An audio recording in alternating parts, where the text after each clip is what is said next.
Bonjour chers amis, en ce beau mardi, 7 janvier, on est le mardi après l'Épiphanie.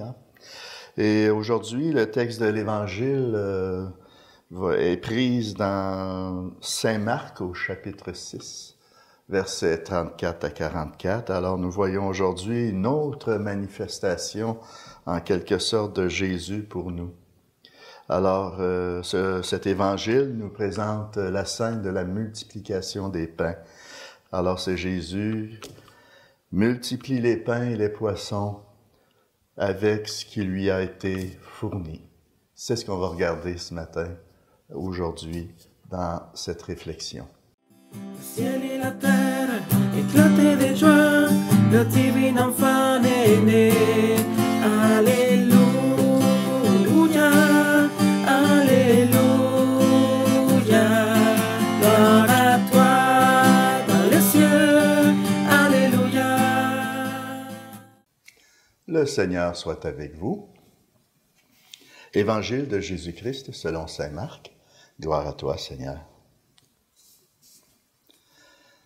En ce temps-là, Jésus vit une grande foule et fut saisi de compassion envers eux, parce qu'ils étaient comme des brebis sans berger.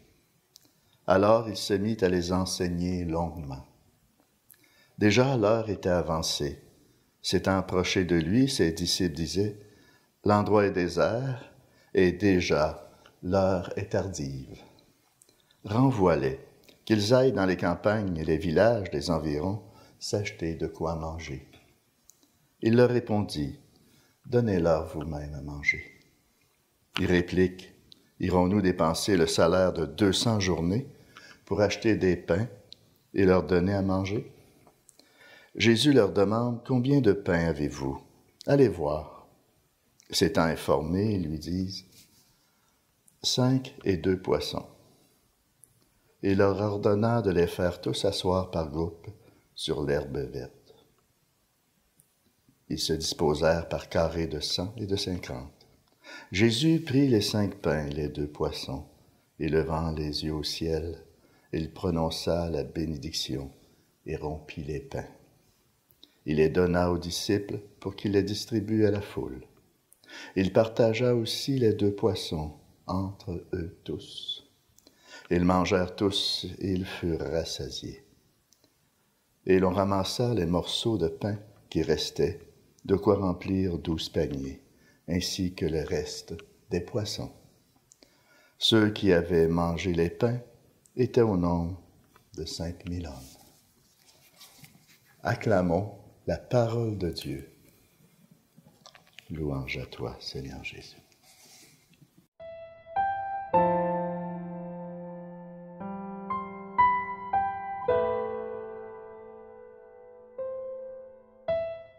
Alors, chers amis, dans ce très beau texte qui est très connu, mais il faut se dire quand même que le Seigneur a quelque chose de neuf à nous apporter à travers la méditation de sa parole. Et c'est là qu'on voit que la parole est vraiment une nourriture à chaque jour pour nous. Le Seigneur, à travers ça, il nous montre sa providence.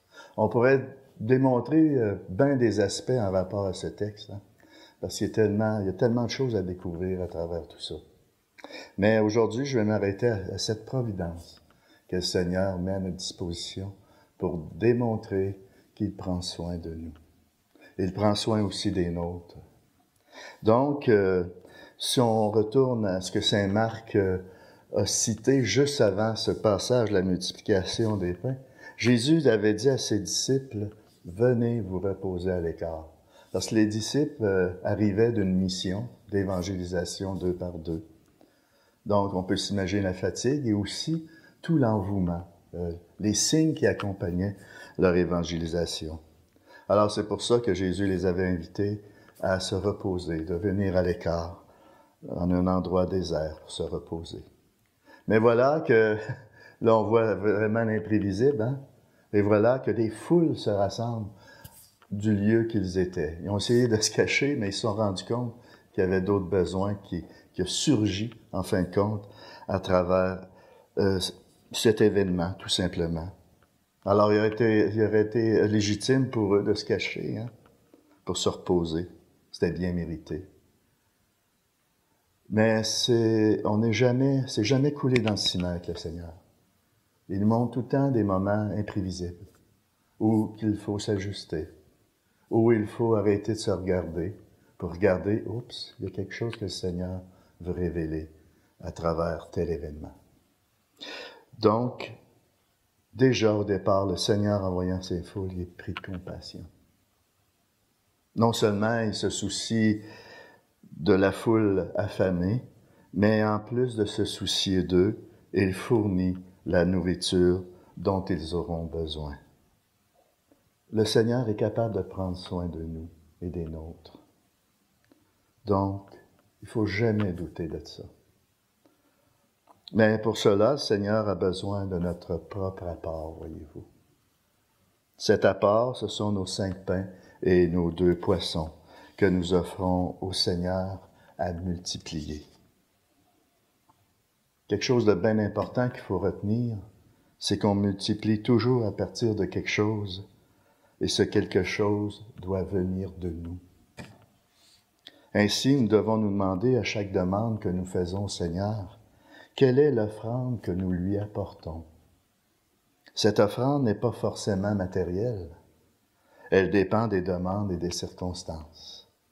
Par exemple, on ne peut pas demander au Seigneur la grâce de la santé alors que nous ne faisons aucun effort pour nous garder en santé. Ici, notre offrande, ce sont nos efforts pour demeurer en santé. On ne peut pas demander non plus au Seigneur de nous rendre prospères si je vis de paresse et que je ne veux pas travailler.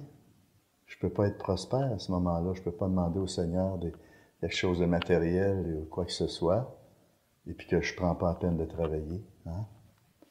Donc, Dieu bénit le fruit de nos efforts. Il bénit le fruit de nos efforts. Parfois, notre offrande peut être simplement être notre cœur disposé, plein de foi en lui, et dans sa capacité à agir même à travers une situation très difficile. Mes 5 pains et mes 2 poissons peuvent être cet élan de foi, de confiance que je mets en lui. Le Seigneur peut parfois faire des miracles dans la vie des personnes autour de nous, à partir de simples gestes, par la prière, par un don, par une parole ou par une visite, tout simplement. Alors, il suffit de faire un effort, avoir une bonne intention. Le Seigneur voit surtout les intentions, ce pourquoi nous voulons qu'il exauce telle ou telle prière, telle ou telle demande. Il peut transformer des situations à partir de simples actions. Ça, il faut vraiment garder ça en nous, de ne pas douter de ça. Ainsi, en lui demandant d'apporter la paix dans nos familles, on peut se demander, qu'est-ce que moi je fais pour que la paix revienne dans ma famille, pour que l'unité s'installe, afin que les rancunes puissent tomber et qu'il y ait réconciliation. Ces efforts sont l'offrande au Seigneur qui les multiplie, sans avoir à se demander comment cela se fera-t-il. Le Seigneur, lui, il sait comment. Mais il a besoin de notre apport. Donc, c'est sûr que cette scène de l'Évangile est sans doute une annonce de l'Eucharistie. Ça, on ne doute pas de ça. Hein? Il y a des beaux textes là-dessus. Et puis, il ne faut pas écarter cet aspect de cet Évangile. C'est le pain, hein? Ça démontre le pain venu du ciel qui est le corps même de notre Seigneur pour donner la vie au monde. Hein? Ça annonce l'Eucharistie. Mais elle nous fait aussi comprendre l'importance de la charité. C'est pas un calcul ou un raisonnement, mais un ordre absolu pour tout disciple du Christ. D'aimer ceux qui sont à nos côtés, d'aimer ceux et celles que le Seigneur met sur notre route, tout simplement pour leur venir en aide. J'avais faim et vous m'avez donné à manger. J'avais soif et vous m'avez donné à boire. Donc, tout ce que vous faites, en fin de compte, au plus petit, c'est au Seigneur qu'on le fait. Cela dit, ces 2 aspects sont liés. Hein? C'est dans l'Eucharistie que nous recevons la vie du Christ, qui est une vie de don, une vie de charité sous la conduite de l'Esprit Saint. Donc, dans chaque situation, il est bon de se demander quels sont mes 5 pains et mes 2 poissons que j'apporte. Qu'est-ce que je veux que le Seigneur transforme? Il faut faire cet examen de conscience-là. À partir de quoi Jésus doit-il multiplier? Qu'est-ce que j'apporte pour que Dieu agisse dans ma vie et dans la vie de mes frères et sœurs? Alors, si vous voulez, on va prendre le temps de prier pour conclure cette réflexion, si vous voulez bien.